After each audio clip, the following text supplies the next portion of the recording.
George Miller, o apóstolo da fé, 1805-1898. Pela fé Abel, pela fé Noé, pela fé Abraão. Assim é que o Espírito Santo conta as incríveis proezas que Deus fez por intermédio dos homens que ousavam confiar unicamente nele. Foi no século XIX que Deus acrescentou o seguinte a essa lista. Pela fé, George Miller levantou orfanatos, alimentou milhares de órfãos, pregou a milhões de ouvintes em redor do globo e ganhou multidões de almas para Cristo. George Miller nasceu em 1805 de pais que não conheciam a Deus. Com a idade de 10 anos, foi enviado a uma universidade a fim de preparar-se para pregar o Evangelho. Não, porém, com o alvo de servir a Deus, mas para ter uma vida cômoda. Gastou esses primeiros anos de estudo nos mais desenfreados vícios, chegando, certa vez, a ser preso por 24 dias. George, uma vez solto, esforçava-se nos estudos, levantando-se às 4 horas da manhã e estudando o dia inteiro até às 10 da noite. Tudo isso, porém, ele fazia para alcançar uma vida descansada de pregador. Aos 20 anos de idade, contudo, houve uma completa transformação na vida desse moço. Assistiu a um culto onde os crentes, de joelhos, pediam que Deus fizesse cair sua bênção sobre a reunião. Nunca se esqueceu desse culto, pois viu, pela primeira vez, crentes orando ajoelhados. Ficou tão profundamente comovido com o ambiente espiritual que passou a buscar também a presença de Deus, costume esse que não abandonou durante o resto da vida. Foi nesses dias, depois de sentir-se chamado para ser missionário, que se hospedou durante 2 meses no famoso orfanato de A.H. Frank. Apesar de esse fervoroso servo de Deus, o Sr. Frank, ter morrido quase 100 anos antes, em 1727, o seu orfanato continuava a funcionar com as mesmas regras de confiar inteiramente em Deus para todo sustento. Mais ou menos ao mesmo tempo em que George Miller hospedou-se no orfanato um certo dentista, o Sr. Graves. Ele havia abandonado suas atividades, que lhe rendiam um salário de $7.500 por ano, a fim de ser missionário na Pérsia, confiando só nas promessas de Deus para suprir todo o seu sustento. Foi assim que George Miller, o novo pregador, recebeu nessa visita a inspiração que o levou mais tarde a fundar seu orfanato sobre os mesmos princípios. Logo depois de abandonar sua vida de vícios para andar com Deus, chegou a reconhecer o erro, mais ou menos universal, de ler muito acerca da Bíblia e quase nada da Bíblia. Esse livro tornou-se a fonte de toda a sua inspiração e o segredo do seu maravilhoso crescimento espiritual. Ele mesmo escreveu: "O Senhor me ajudou a abandonar os comentários e a usar a simples leitura da Palavra de Deus como meditação. O resultado foi que, quando a primeira noite fechei a porta do meu quarto para orar e meditar sobre as Escrituras, aprendi mais em poucas horas do que antes durante alguns meses. A maior diferença, porém, foi que recebi, assim, força verdadeira para a minha alma."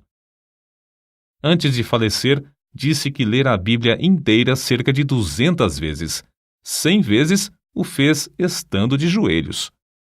Quando estava ainda no seminário, após os cultos domésticos realizados à noite com os outros alunos, frequentemente continuava orando até a meia-noite. De manhã, ao acordar, chamava-os de novo para a oração às 6 horas. Certo pregador, pouco tempo antes da morte de George Miller, perguntou-lhe se orava muito. A resposta foi esta: "Algumas horas todos os dias, e ainda vivo no espírito de oração. Oro enquanto ando, enquanto deitado e quando me levanto. Estou constantemente recebendo respostas. Uma vez persuadido de que certa coisa é justa, continuo a orar até receber. Nunca deixo de orar. Milhares de almas têm sido salvas em resposta às minhas orações. Espero encontrar dezenas de milhares delas no céu. O grande ponto é nunca cansar de orar antes de receber a resposta. Tenho orado 52 anos, diariamente, por 2 homens, filhos de um amigo da minha mocidade. Não são ainda convertidos, porém, espero que o venham a ser. Como pode ser de outra forma? Há promessas inabaláveis de Deus e sobre elas eu descanso. Não muito antes de seu casamento, não se sentia bem com o costume de receber salário fixo, preferindo confiar em Deus em vez de confiar nas promessas dos irmãos. Deu sobre isso as 3 seguintes razões. Primeira, um salário significa uma importância designada dos bancos, mas a vontade de Deus não é alugar bancos. Tiago, capítulo 2, versículos 1 ao 6. Segunda, o preço fixo de um assento na igreja, às vezes, é pesado demais para alguns filhos de Deus, e não quero colocar o menor obstáculo no caminho do progresso espiritual da igreja.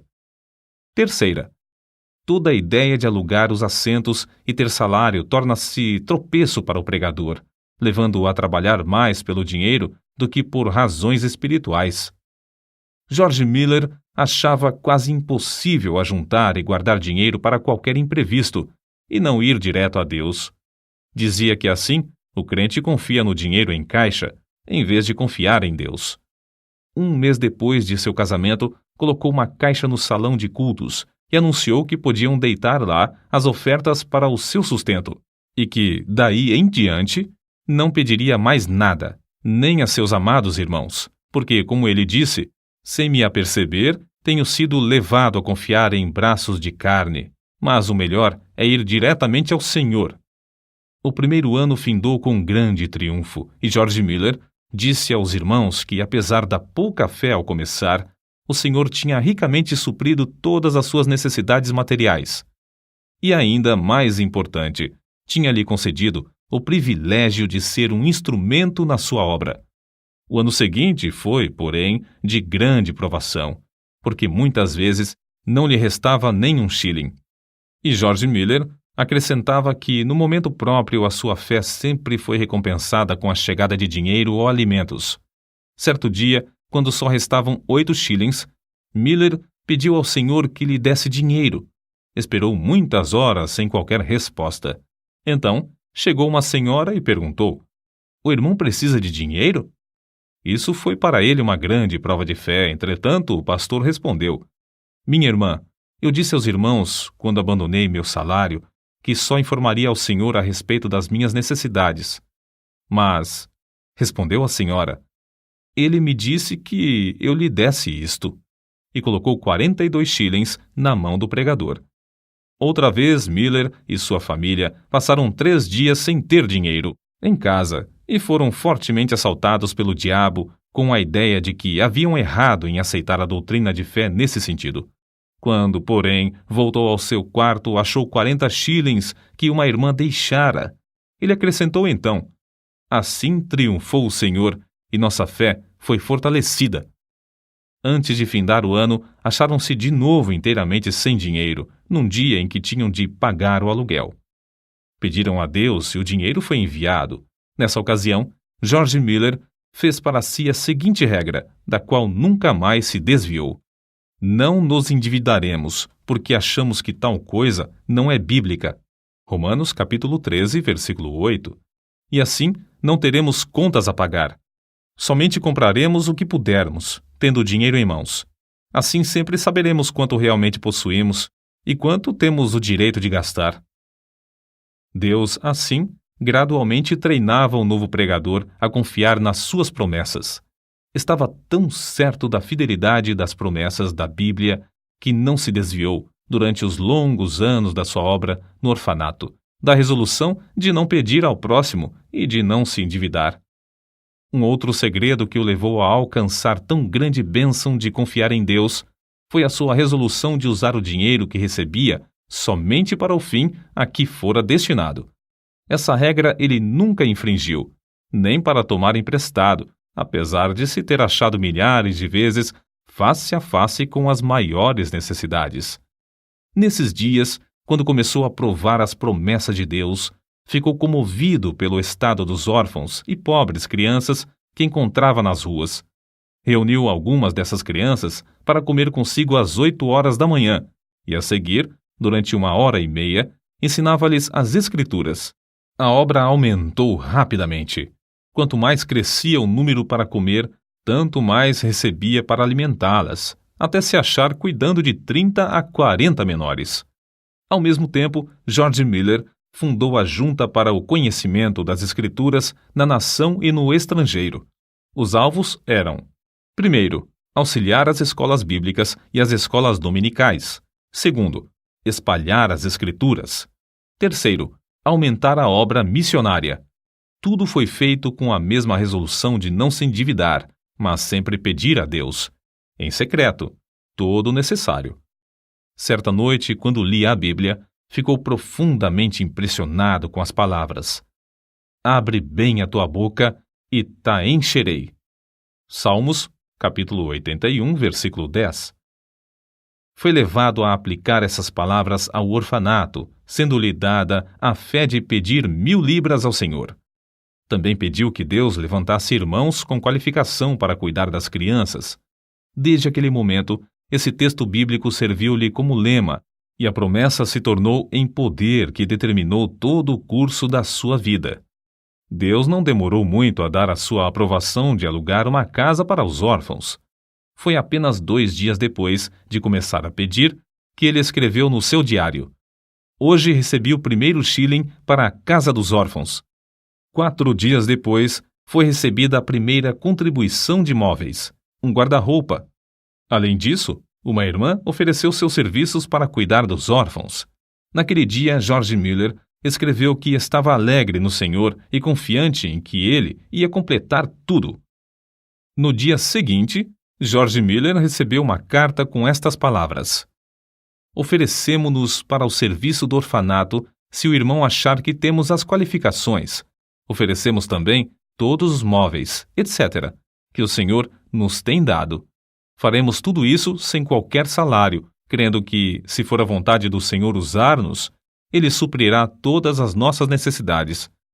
Desde aquele dia, nunca faltaram no orfanato auxiliares alegres e devotados, apesar de a obra aumentar mais depressa do que George Miller esperava. 3 meses depois, finalmente conseguiu alugar uma grande casa e anunciou a data da inauguração do orfanato para o sexo feminino. No dia da inauguração, porém, ficou desapontado. Nenhuma órfã foi recebida. Somente depois de chegar à casa é que se lembrou de que não as tinha pedido. Naquela noite humilhou-se, rogando a Deus o que anelava. Ganhou a vitória de novo, pois veio uma órfã no dia seguinte. 42 pediram entrada antes de findar o mês, sendo que já havia 26 no orfanato. Durante o ano, houve grandes e repetidas provas de fé. Aparece, por exemplo, no seu diário: sentindo grande necessidade ontem de manhã, fui dirigido a pedir com insistência a Deus, e em resposta, à tarde, um irmão deu-me 10 libras. Muitos anos antes da sua morte, afirmou que até aquela data tinha recebido, da mesma forma, 5.000 vezes a resposta, sempre no mesmo dia em que fazia o pedido. Era seu costume, e recomendava também aos irmãos, manter um livro onde, numa página, assentava seu pedido com a data em que fora feito, e no lado oposto, a data em que recebera a resposta. Dessa maneira, foi levado a desejar respostas concretas aos seus pedidos, sem que houvesse dúvida acerca dessas respostas.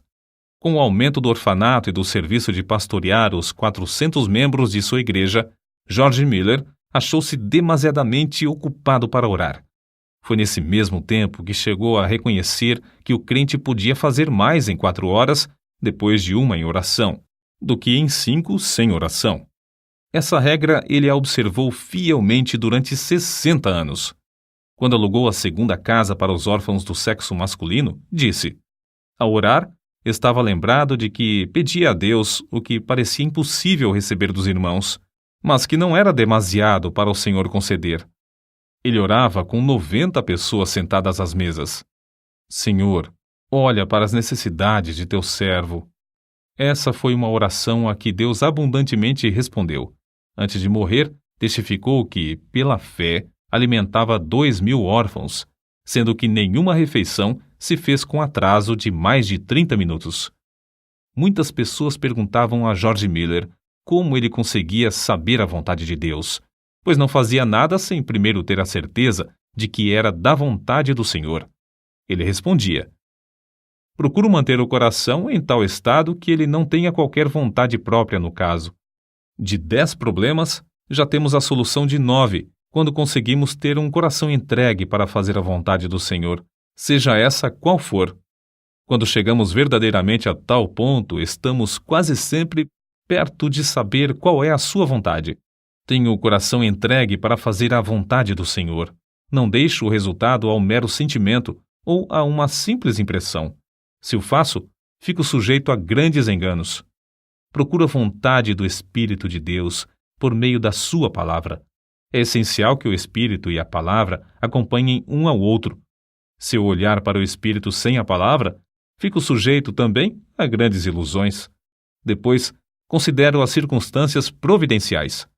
Essas, ao lado da palavra de Deus e do seu Espírito, indicam claramente a sua vontade. Peço a Deus em oração que me revele a sua própria vontade.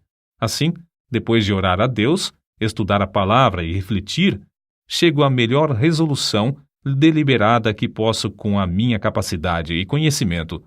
Se eu continuar a sentir paz, no caso, depois de 2 ou 3 petições mais, sigo conforme essa direção. Nos casos mínimos e nas transações de maior responsabilidade, sempre acho esse método eficiente.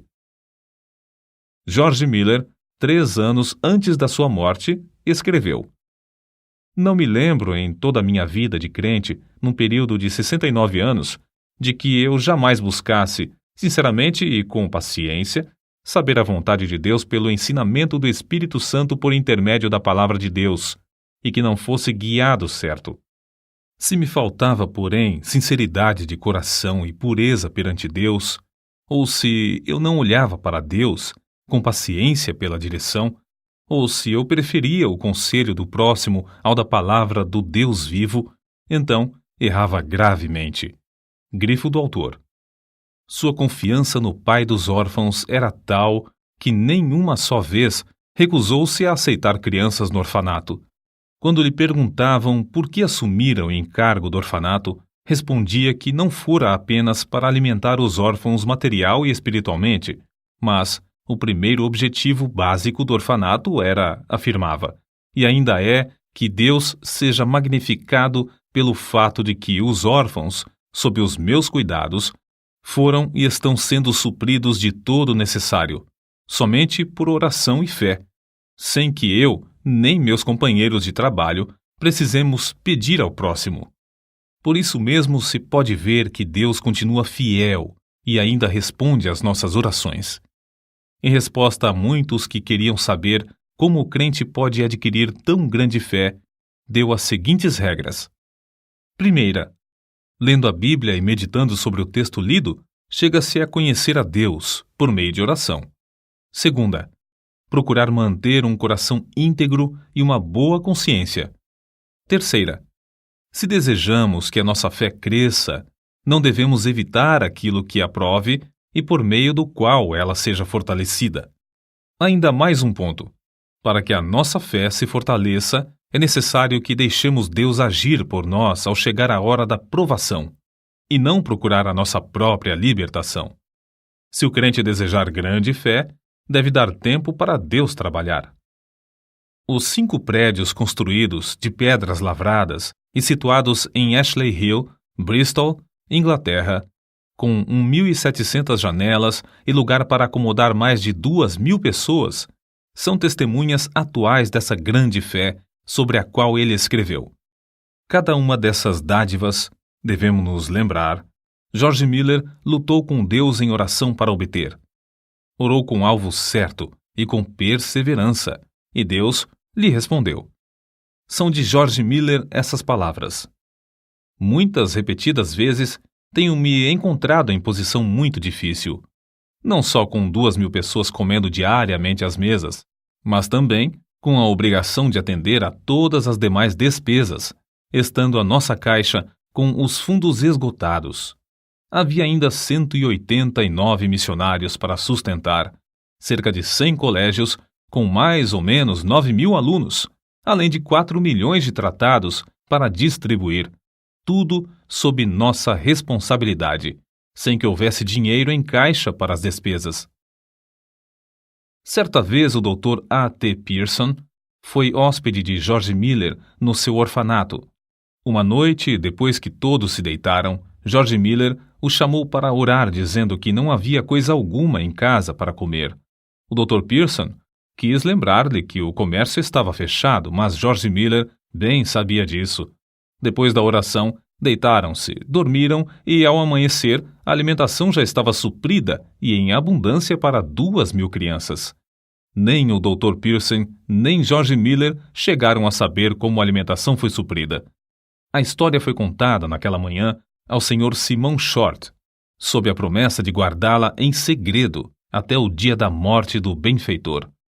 O Senhor despertara essa pessoa do sono à noite e mandara que levasse alimentos suficientes para suprir o orfanato durante 1 mês. E isso sem a pessoa saber coisa alguma da oração de George Miller e do Dr. Pierson. Com a idade de 69 anos, George Miller iniciou suas viagens, nas quais pregou centenas de vezes em 42 nações, a mais de 3 milhões de pessoas. Recebeu, em resposta às suas orações, tudo de Deus para pagar as grandes despesas. Mais tarde, ele escreveu: "Digo com razão, creio que eu não fui dirigido a nenhum lugar onde não houvesse prova evidente de que o Senhor me mandara para lá. Ele não fez essas viagens com o plano de solicitar dinheiro para a junta, não recebeu o suficiente nem para as despesas de 12 horas da junta. Segundo as suas palavras, o alvo era que eu pudesse, por minha experiência e conhecimento das coisas divinas, comunicar uma bênção aos crentes, e que eu pudesse pregar o Evangelho aos que não conheciam ao Senhor." Assim escreveu ele sobre um problema espiritual particular. "Sinto constantemente a minha necessidade. Nada posso fazer sozinho sem cair nas garras de Satanás. O orgulho, a incredulidade ou outros pecados me levariam à ruína. Sozinho não permaneço firme um momento. Que nenhum ouvinte pense que, devido à minha dedicação, eu não me possa inchar ou me orgulhar, ou que eu não possa descrer de Deus." O estimado evangelista Carlos Ingles contou a respeito de George Miller. "Quando vim pela primeira vez à América, faz 31 anos, o comandante do navio era devoto tal que jamais conheci. Quando nos aproximamos da Terra Nova, ele me disse: 'Senhor Ingles, a última vez que passei aqui, há 5 semanas, aconteceu uma coisa tão extraordinária que foi a causa de uma transformação de toda a minha vida de crente. Até aquele tempo, eu era um crente comum. Havia a bordo um homem de Deus, o Sr. George Miller, de Bristol. Eu tinha passado 22 horas sem me afastar da ponte de comando, nem por um momento, quando fui assustado por alguém que me tocou no ombro. Era o Sr. George Miller. Houve então entre nós o seguinte diálogo: 'Comandante', disse o Sr. Miller, 'vim dizer-lhe que tenho de estar em Quebec no sábado à tarde.' Era quarta-feira. 'Impossível', respondi. 'Pois bem, se seu navio não pode levar-me, Deus achará outro meio de transporte. Durante 57 anos, nunca deixei de estar no lugar à hora em que me achava comprometido. Teria muito prazer em ajudá-lo, mas o que posso fazer? Não há meios. Vamos aqui dentro para orar," sugeriu Miller. Olhei para aquele homem e disse a mim mesmo: de qual casa de doidos escapou este? Nunca eu ouvira alguém falar desse modo. "Senhor Miller, veja como é espessa essa neblina." "Não," respondeu ele. "Os meus olhos não estão na neblina, mas no Deus vivo que governa todas as circunstâncias da minha vida." O Sr. Miller caiu de joelhos e orou da forma mais simples possível. Eu pensei, é uma oração como a de uma criança de 8 ou 9 anos. Foi mais ou menos assim que ele orou: "Ó Senhor, se for da tua vontade, retira esta neblina dentro de 5 minutos. Sabes como me comprometi a estar em Quebec no sábado. Creio ser isto a tua vontade." Quando findou, eu queria orar também, mas o Sr. Miller pôs a sua mão no meu ombro e pediu que não o fizesse, dizendo: "Comandante, primeiro, o senhor não crê que Deus faça isso, e, em segundo lugar, eu creio que ele já o fez. Não há, pois, qualquer necessidade de o senhor orar nesse sentido." Conheço, comandante, o meu senhor há 57 anos, e não há dia em que eu não tenha audiência com ele. Levante-se, por favor. Abra a porta e verá que a neblina já desapareceu. Levantei-me, olhei, e a neblina havia desaparecido. No sábado à tarde, George Miller estava em Quebec. Para ajudá-lo a levar a carga dos orfanatos e a apropriar-se das promessas de Deus em oração, lado a lado com ele, George Miller tinha consigo, havia quase 40 anos, uma esposa sempre fiel. Quando ela faleceu, milhares de pessoas assistiram ao seu enterro, das quais cerca de 1.200 eram órfãs. Ele mesmo, fortalecido pelo Senhor, conforme confessou, dirigiu os cultos fúnebres no templo e no cemitério. Com a idade de 90 anos, pregou o sermão fúnebre da segunda esposa, como fizera na morte da primeira. Uma pessoa que assistiu a esse enterro assim se expressou. Tive o privilégio, sexta-feira, de assistir ao enterro da senhora Miller e presenciar um culto simples, que foi, talvez pelas suas peculiaridades, o único na história do mundo. Um venerável patriarca preside o culto do início ao fim. Com a idade de 90 anos, permanece ainda cheio daquela grande fé que o tem habilitado a alcançar tanto e que o tem sustentado em emergência, problemas e trabalhos de uma longa vida. No ano de 1898, com a idade de 93 anos, na última noite antes de partir para estar com Cristo, sem mostrar sinal de enfraquecimento das forças físicas, deitou-se como de costume. Na manhã do dia seguinte, foi chamado, na expressão usada por um amigo pessoal. O querido ancião Miller desapareceu de nosso meio para o lar, quando o mestre abriu a porta e o chamou ternamente, dizendo: "Vem." Os jornais publicaram, meio século depois da sua morte, a seguinte notícia: o orfanato de George Miller, em Bristol, permanece como uma das maravilhas do mundo. Desde a sua fundação, em 1836, a cifra que Deus tem concedido, unicamente em resposta às orações, sobe a mais de 20 milhões de dólares, e o número de órfãos ascende a 19.935. Apesar de os vidros de cerca de 400 janelas terem sido partidos recentemente por bombas, durante a Segunda Guerra Mundial, nenhuma criança e nenhum auxiliar foi ferido.